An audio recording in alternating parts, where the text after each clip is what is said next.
রুমের ভিতরে তুই পাদ মেরেছিস কেন? পাতে মেরেছি। পাদ মেরেও তুমি বসে আছো? লজ্জা করে না তোমার? আমার থেকে তো লজ্জা আপনার বেশি পাওয়ার কথা। আপনি ওই ক্লাবে কি আপনি পাদেননি, আর আমি রুমে পাতে দাও। আমি ক্লাবে কখন পাদলাম?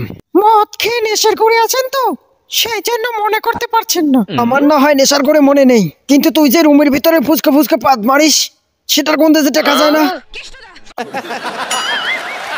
আর যদি কোনোদিন দেখেছিস তুই রুমের ভিতরে পাদ মেরেছিস, তাহলে তোর নাওয়া বন্ধ, খাওয়া বন্ধ, এমনকি তোর হাগা পর্যন্ত বন্ধ করে দেব।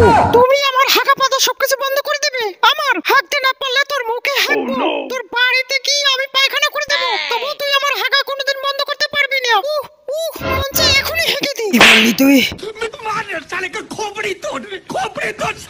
এহে, ওহো, না না না না না, যতই বলো হাগবো না, যতই বলো পাতবো না, হাগা টিকি পেলে হাগা ধরে রাখা যায় না।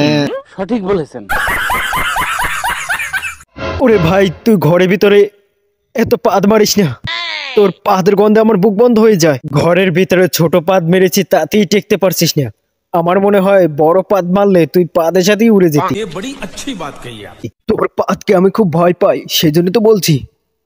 তুই ঘরের ভিতরে পাদ মারলে আমার বুকে লাগে।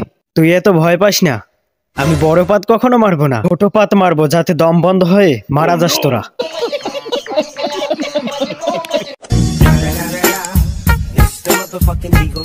Snoop Dogg.